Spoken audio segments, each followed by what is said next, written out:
What's going on, everybody? Welcome back to Simple Sports Hub, man, where we talk all things Washington Commanders football. Week 10 is here, man, and our Washington Commanders are getting ready to take on the Detroit Lions. And if you know, them boys are on a fucking get back mission. They are trying to get it back in blood after what we did to them last year in the playoffs. So, week 10, Detroit, let's talk about it.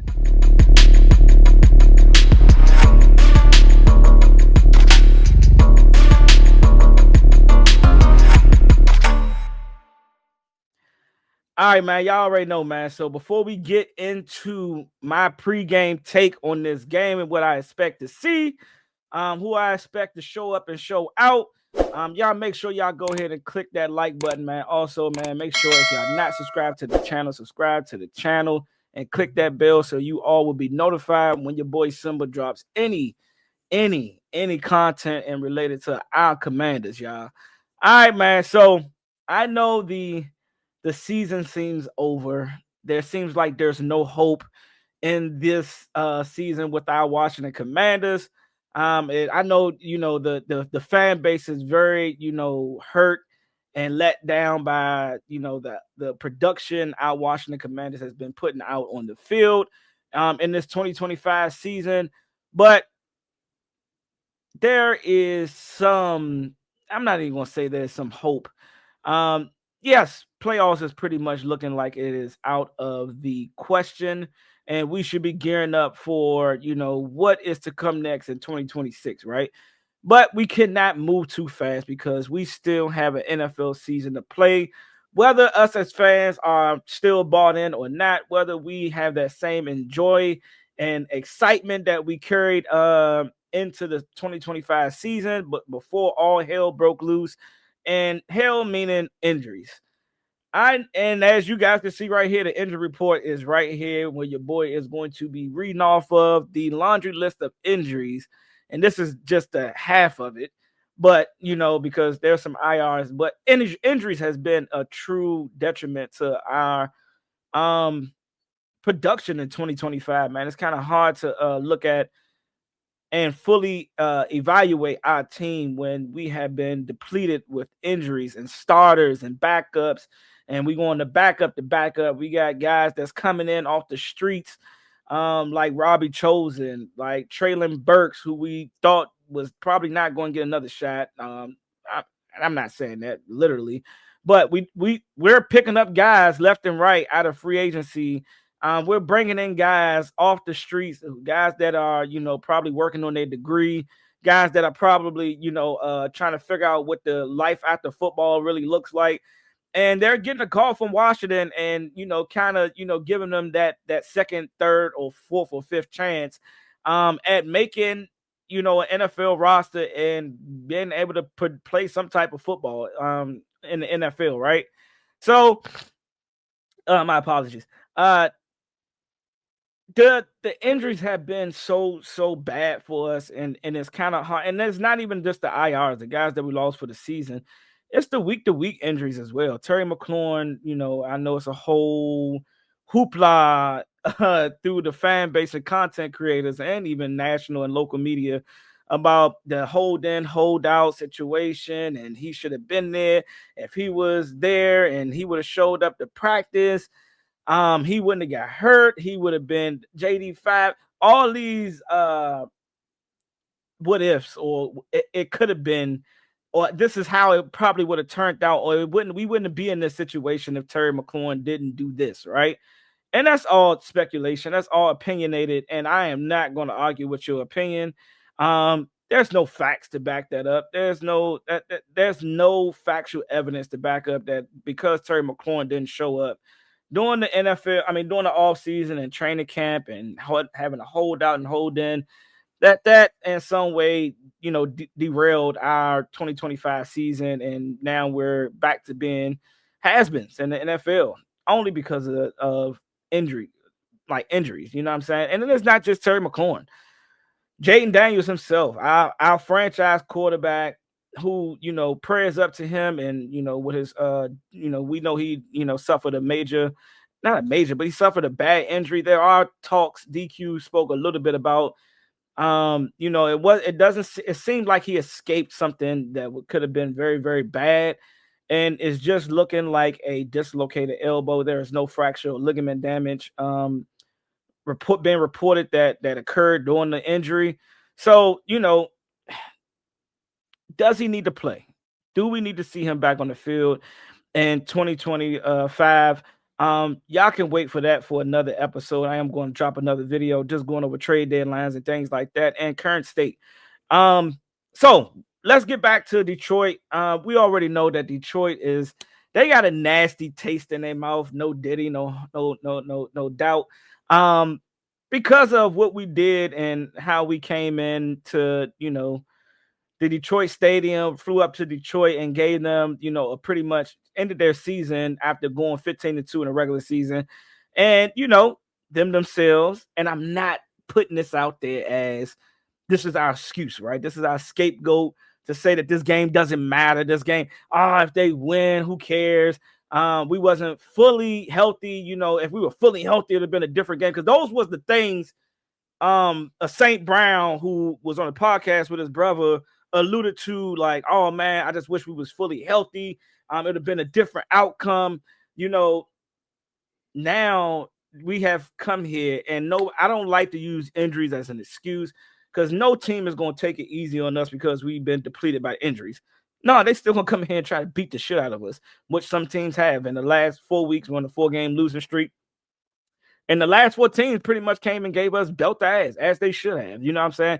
They came in and played dominating football, and we came in and played what the fuck is going on, and why are we still on the field and playing NFL football? But anywho, the Detroit Lions is going to be coming to Northwest Stadium to make a statement.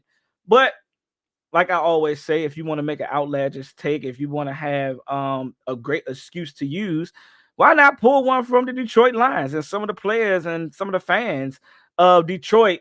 And we can apply that as we go to this game at week 10 against the Detroit Lions. Hey, man, we hurt. I like to see this matchup when we are fully healthy. I like to see if y'all, really come down here, and if y'all put belt to ass to us. I'm not saying that y'all would, but y'all got a very good chance the way that we've been playing the brand of football. But there's still always a chance for y'all gonna come in here thinking that shit's sweet. And again, what we have been putting on the field the last 9 weeks, yes, nobody can sit here and say that we have a chance in hell of winning this game. But this is the NFL, and anything can happen. It is any given Sunday, and there is a chance that we might could come in. They could come down here and take another L. Shit, why can't Marcus Mariota have the game of his life? Why can't Bill, who appeared on the injury report, come out and run for over 100 yards? Why can't Debo barbecue chicken Arnold, on defense and go off for 100 yards? Why can't y'all see how I could go down these hypothetical, magical thoughts and wishes and hopes that this could happen? Very much well, it could. This Detroit can come down here, even though that they on business, they on man time. They try to come down here and stomp a motherfucking hole in our face because of what we did to them, and rightfully so, as they should. But as we get into the matchup, man, let's go over the injury report. JD left elbow is a DNP. Zach Ertz. I'm not gonna lie. Anytime I see non-injury related rest, when your team is 3-6, I don't give a fuck how many years you done played in the league, my nigga. Nobody deserves to miss practices when you're playing the brand of football that we have been playing the last 9 weeks. Barring injuries or none, no, bro, we aren't winning. So everybody needs to be that's the problem. We ain't practicing enough. We ain't stepping up and showing. Hey, coach, no, I don't need no rest. We ain't winning. I didn't, as a man, you got to step up and say, hey, Slim, I don't need no rest. Nah, coach, we need to get this shit together. Yeah, I know I'm a veteran. Yeah, I know, the battle war wounds is, wearing a tan on my body. But coach, we 3-6. I'm trying to figure this shit out. I don't want to lose no more. My years are limited. My time in the NFL is dwindling. So when I see DNPs due to non-injury related, And I get to a guy named Von Miller, and shout out to Von Miller because he's still a Hall of Famer. He's still one of the best pass rushers to ever do it before coming to Washington. But what the fuck have you done to earn a fucking rest day? Fuck what you did before you signed on that dotted line for the Washington Commanders, my nigga. What did you do on a week-to-week basis to say, yeah, coach, I need a non-injury related rest day? You don't need no rest day, bro. You too should be stepping up in the front of the classroom, in front of the meeting room with all the players. Hey, coach, nah, fuck that. You should be showing up on the field with your helmet and your shoulder pads. It shouldn't be no pads days. We're not winning. What are we doing here? Why am I seeing non-injury related, rest days? Shouldn't nobody be taking no rest? If you can go out there and practice, get your ass out there and practice. This is how you fix. This is how you fix the bad play, the bad brand of football we've been having. This is how you fix those things. It starts with the little things, right? Not like taking care of your body, of course, getting, the proper, work done so that you can get ready. And that's not always rest. You got to do something. You got to get out there and practice. Hey, coach, I need to get these calls together. I need to work on my hand placement. I need to work on how I can beat this tackle that I'm about to go up against the Detroit Lions. You know what I'm saying? I need to figure out how I can win my matchup. I need for Zach Ertz, and this is not me nitpicking on the veterans, but the veterans are leading this team because guess what? We're the oldest team in the NFL. So when I see now Laremy Tunsil having a hamstring / non-injury, that's all right, nigga, which one is it? Is he hurt or is he not hurt? Like, you can't be non-injury related rest and also still have a and then say hamstring, you're out. You're not practicing. Hamstrings. It's 4 fucking hamstrings injuries on this fucking injury report. And it's just like, God damn, Slim, like, we didn't have this many injuries last year. So, again, as I say, we go into this game against Detroit Lions, who's looking to come down here and stop a mud hole in us for what we did to them last season, as they rightfully should do. I still expect to see this team. I'm done. I know I just had a mini rant. And I'm not like this, y'all. I promise y'all, Simba is not the mini rant type of guy, man. I just want to see competition. I do not want to see the Detroit Lions come down here and put 40 on our head, and we're not competing at all. Like, I really just want to see what we are made of. Like, all this talk about raise hell anywhere, anybody, like all this brotherhood, like we fighting for each other. And as y'all gonna see as I go back, I'm gonna pick out like a clip or two. I gotta go find Scott Abrams. He normally does like posters, like some of his interviews inside the locker room with the players, and we're gonna listen to it because some of the stuff it just gives off like, yeah, we still think that we can, turn this thing around. This is all I'm hearing. Words. You just talking. When is the action going to show? When are we going to step on the field? Could it be this Sunday at 4:25 against the Detroit Lions? Y'all think y'all about to come in? And that's what I mean. Like, yes, can you turn it on now? Now I hear all of the ramblings of, I don't want to see JD on the field no more. But again, I'm gonna say that for another video. But I heard, like, let's tank. We got a top 10 pick.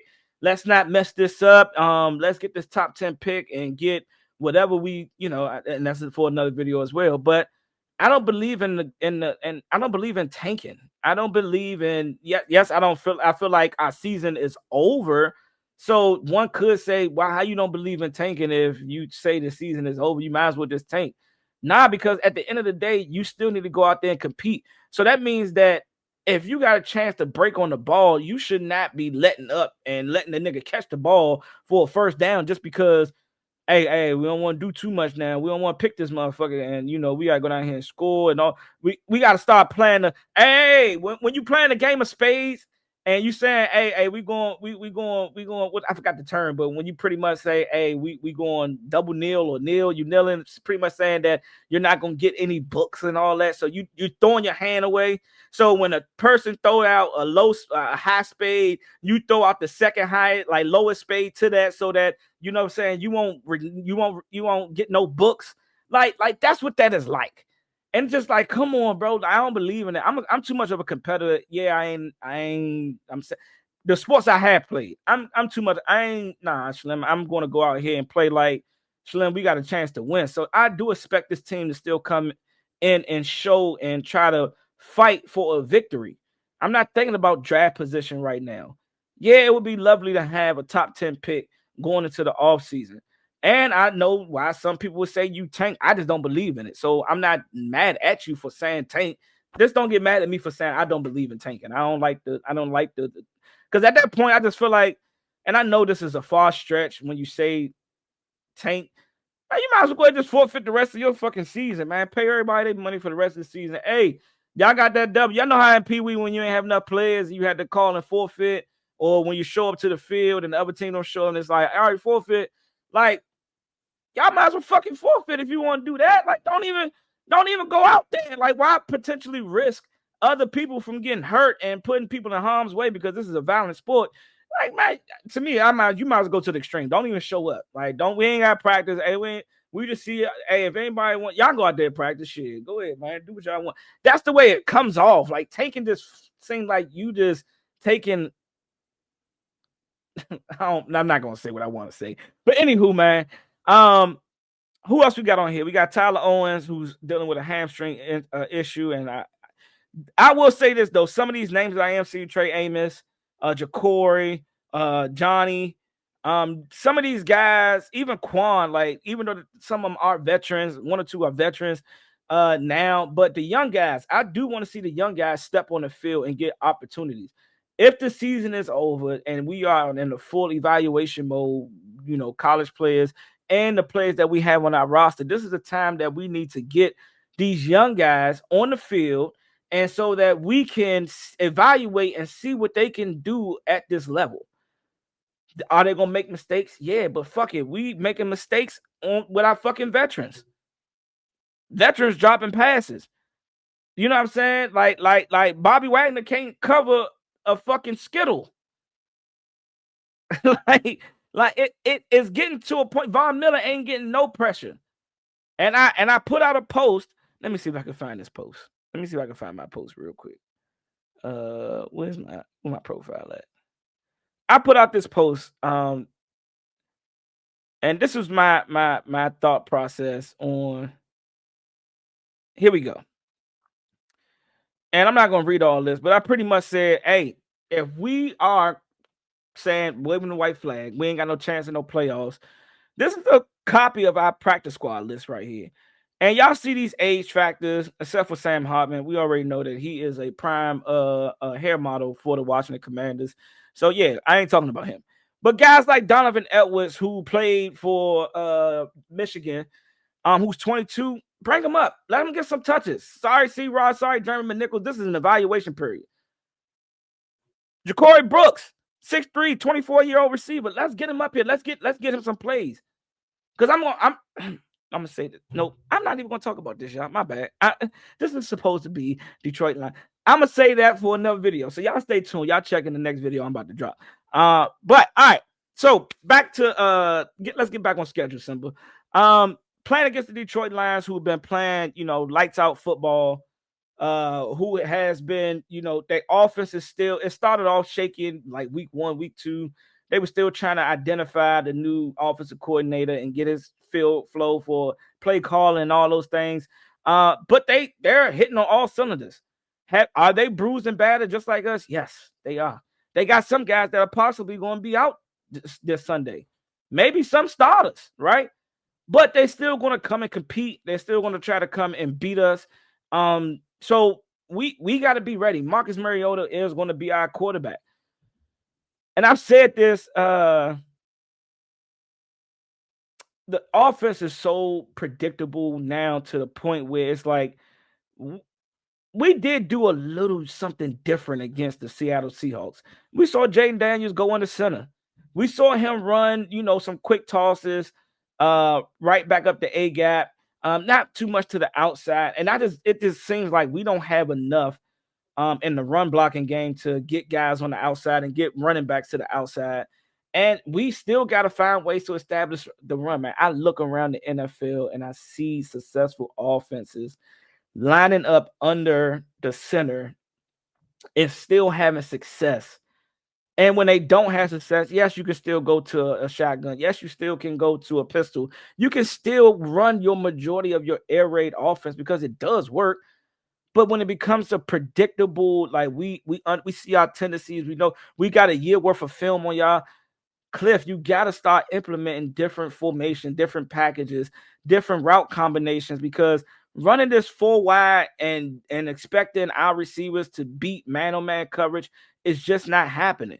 Now, I'm it's hard not talking about what I want to talk about, and try to stick on this pregame. So what I would like to see is us put more combination rub routes together, drag route, double drag routes where we running one, try to run one cornerback off the line and disrupt him a little bit and free up the other guy. That's what we got to do. We got to figure out how we can free up guys to get the ball and move the ball down the field, because the quick screen game is predictable. The motioning of Deebo Samuel is predictable. It's so predictable to the point defenses know and picking up on our tendencies. I.e., when we go and watch the Seattle Seahawks game, what did they do that was similar to what the Kansas City Chiefs did to us? At some point in that game in the second half, they put Rashee Rice in the backfield. They motioned him to the backfield and leaked him out and got a matchup against the linebackers. What did we see against Seattle Seahawks? We saw JSN line up in the backfield multiple times. And that one time did we say, hey, let's key in on a number 11. Let's make sure we pick him up.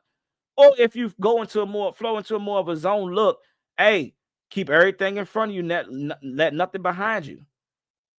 So again, we heard ramblings from DQ that Joe Witt will be coming down onto the sideline and out of the box.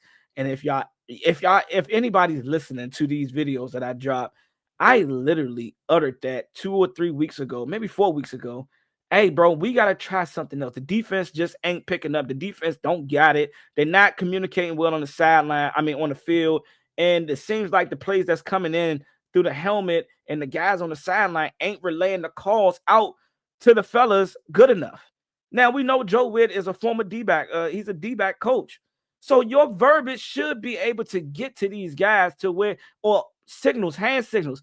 Something has to be changed. And I alluded to, man, maybe Joe Witt needs to come out of the booth and come down onto the field and call the game from that way. And this is his first, I think, real defensive coordinator. I think he was a D coordinator with the Packers, but I think he was more of a passing game coordinator. So I think this is his first chance at actually calling a defense. And maybe you need to start and build that foundation on the sideline. And then as people understand your verbiage, understand your defense and your philosophies is actually being understood and is being shown out on the field, then maybe you can move up to the booth. Now, does that mean that, should that stop us? Or how can I say this? Is that going to change things? We don't know. But at this fucking point in time, we got to try whatever. One thing I saw from Seattle and Mike Macdonald, bro, we saw guys standing up. Like, we didn't know who was coming. They stand up 6, 7 guys, and I said this in my post game, and they send in the corner, sending the natural 4 D linemen and dropping the linebackers and sending the safety off the edge. And they running a stunt with it on the inside. So and that's what Joe Witt need to do. I think Dan Quinn need to go into, like, him and Joe Witt need to sit in the office, get that whiteboard out, and say, "Hey, man, this is some of the techniques or some of the play designs that I think will help you out when calling." Now, when you call them, shit, nigga, that's on you. But at least I can give you some play designs that could potentially help the personnel, the lack of personnel that we have on this defense, and it's the next man up. We don't got Marshawn Lattimore this Sunday. So guys like Jonathan Jones, does Jonathan Jones go play outside, or do we now move Mike Sanderstill, who a lot of people are alluding to? He's not an outside corner. He's not an inside corner. He's a bum. He's a bust. He had us fooled. And I just want to say this, and I'm going to allude to this in my next video as well. This is year 2, fellas. I mean, everybody, this is year 2.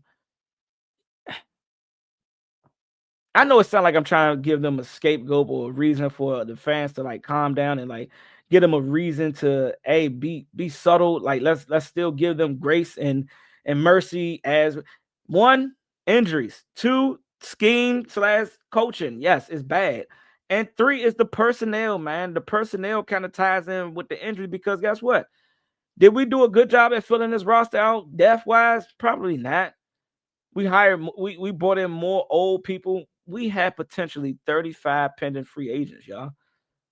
And most of them are on the defensive side. So I just expect us to try to come in and try our best and just be a dog. Let's just try to fight. Fight to the death, man. Fight for the person next to you. Fight for yourself first, because y'all already know me. So fight for yourself first. But let's fight for the man next to you. Let's fight for the man, for the coaching staff, for the managers that gave you the opportunity to come onto the team, to the owner that bought you. Let's fight. Let's come in here and let's compete. Let's not come in here and get the doors blown off of us, man, at our own home stadium. I won't be there. But, I might send Pops and let him take one of his good men, and they go enjoy us potentially getting the shit beat out of us. See, I don't even like talking like this, y'all. But this is not an exciting game to watch. I'm going to be watching from the comforts of my own home. But let's see what some of the players had to say. I know I went a little far. And shout out to, hey, Frankie Louvu will be here. Where's my bookmarks at? There we go. Let's see what Josh Conley had to say. How the guys holding up? Like, nobody wants a 4-game losing streak. How are you holding up? How the guys holding up? I think we're all holding up well, man. I think the spirits are still as they should be. And high in the belief in the team. Like everyone, there's no one in here that thinks the season's over. You know what I mean? And everyone thinks that we can still turn things around, and we're just gonna do what we can with what we have. Where does that belief come from? EQ, and I feel like just knowing the abilities that each other that we all have. So, have you ever experienced a season where your team made so many injuries, and what kind of mental toll does that take on you and in the group? Yeah, never. Honestly, obviously it's my first year here, but even like my whole life, I've been playing football since I was 4 years old. I've never seen it. But I mean, it does take a toll because like you're losing valuable guys in the locker room, not just like how they play on the field, but the guys in the locker room. But at the same time, I mean, we just have to go with what we have, like I said, and keep the ball rolling and try to go out there and put our best effort forward. And that's Josh Conley, our rookie right tackle, who has been getting a lot of flack for his blocking. And it's just like, damn, us as a fan base don't give guys no grace. Now, has he been playing well? And I understand why you're not giving him grace.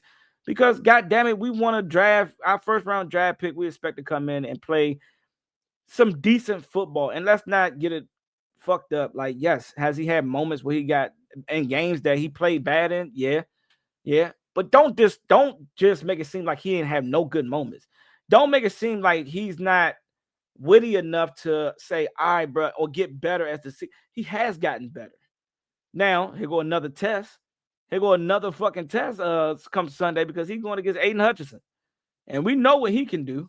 We've seen him dismantle our offensive line before. So we already know what type of player we about to go up against. And he's going to go at Josh Conley Jr.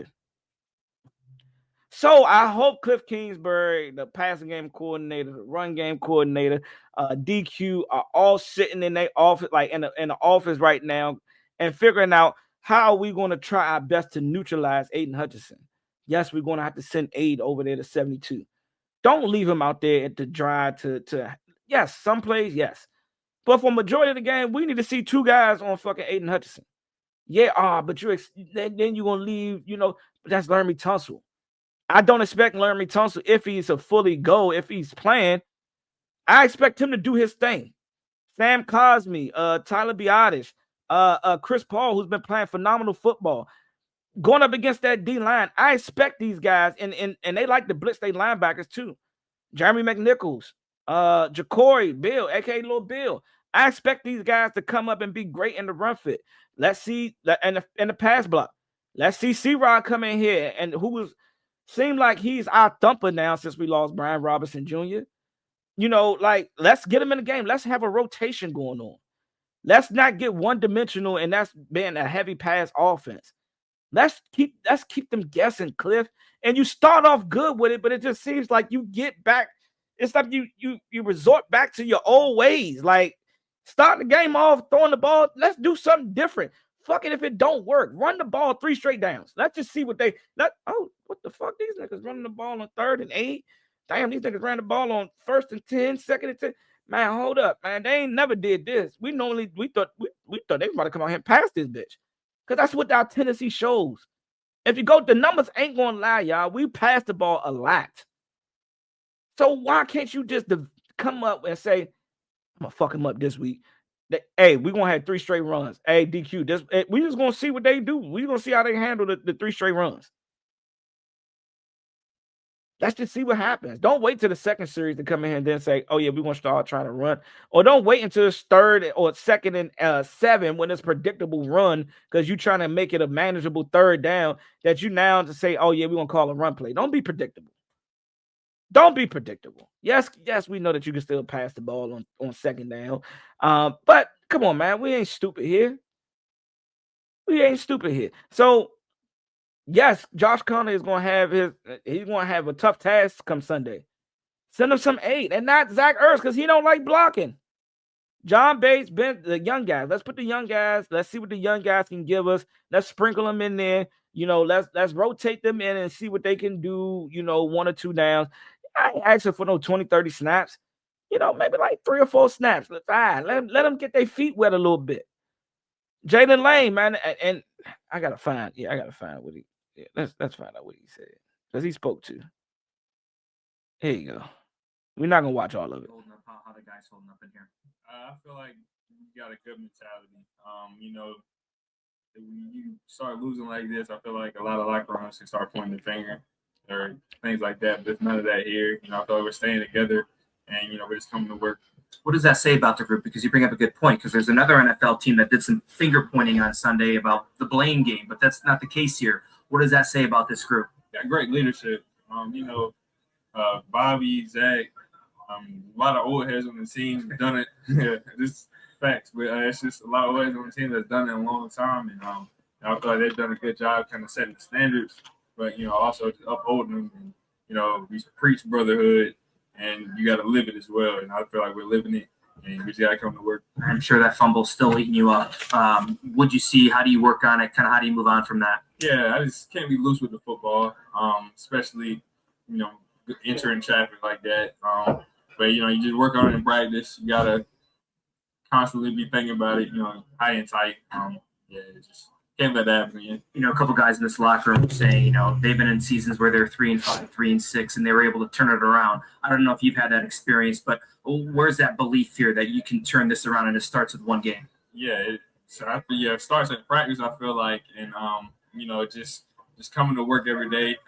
We preach work wins, so we just continue to work. Things gonna turn around. We just gotta like I said, keep the right mindset, no pointing the finger, and stick together. And I appreciate Jalen Lane taking full responsibility for the fumble. He is a rookie, and again, like I said, even about Josh Connolly Jr., is he learning from his mistakes? Is he learning high and tight? I hear the verbiage, I hear the words, I hear the right things coming out of his mouth about how to better handle the situation the next time he get out there, because we're going to have to rely on him, because guess what? Luke McCaffrey is on IR. He's gone for the season. So he's the next man up as far as kick return and punt return. I know there's been some ramblings talked about Mike Sanders still taking on some special team reps.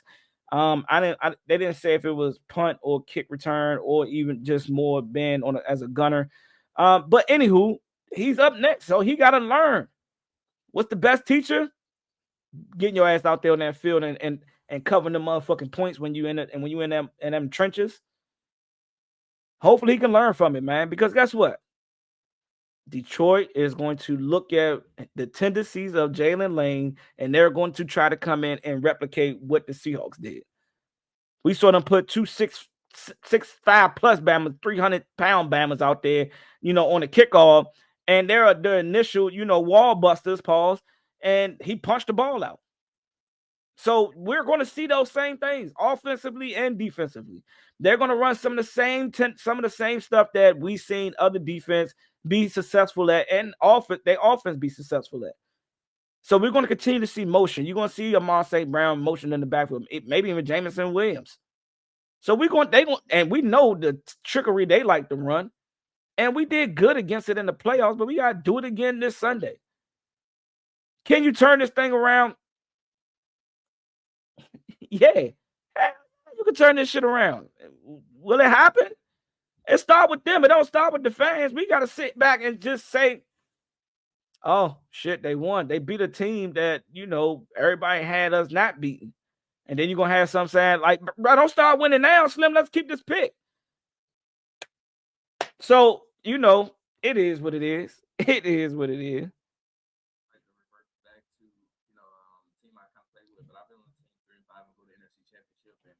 I still have all the belief in the world in this team that we can turn around and get going. How can you turn it around? What has to happen? We have to continue to do what we did today. Come out here with great energy, practice well, and just bring each other along. What does that show about this team, about keeping the positivity, the same energy? What does that show about this group? It just shows that, we're still capable of winning. We're still capable of doing the things that we set out to do. It's pretty frustrating. That's what I'm tired of hearing as a fan. I'm tired of hearing Debo and just all the players, Bobby Wagner, everybody, even Dan Quinn, like Joe Witt, Cliff Kingsbury. Oh yeah, we just had a good day. Yeah, we started off with a good day in practice today. What the fuck does that mean? What does that mean? When you got other vets not practicing, when you hear it and then you go to game day and y'all having costly penalties, y'all letting the ball go straight through your hands and you giving up picks. You're getting penalties, and now instead of it being 2nd and 8, it's 2nd and 15, 2nd and 20. You know what I'm saying? Like, so when are we going to start getting what y'all preaching in these news and talking to these media guys, and start seeing it on the field, because we're not seeing it. But y'all right though. It starts at practice. Having a good practice should lead to having a good game, but y'all not having good games. But y'all so-called having good practice. Shit, start streaming these motherfucking practices. Let us start seeing it. I know you can't do that. That's all right. That was a reach. But like, it's not showing. Y'all giving us bullshit answers and giving us falsified fucking production on the field. Y'all not showing up. We need y'all to show up, especially against Detroit, because one thing I would love, even if we're not playing the best brand of football and it can start Sunday against the Detroit Lions, is that we just show one time that last year wasn't a fucking fluke. Us losing to, some of these good teams that we lost to so far, the 6 losses we took. This one right here against Detroit is one of them ones that we should be like, hey, nah, Slim, we got to show up for this one. We might be bruised and battered, we might be hurt, but we can't let them think that they them coming out with the excuses of them being hurt. Like, nah. We more hurt than y'all, and we gonna come out here and we gonna shock the fucking world. Can it happen? I don't know, man. Y'all let me know in the comments how y'all feel about this game. I'm gonna be at home watching this one from the comforts of my own home. Y'all let me know, man, how y'all guys feel, man. I'll catch y'all in the next one, baby. Raise hell. I'm up out of here.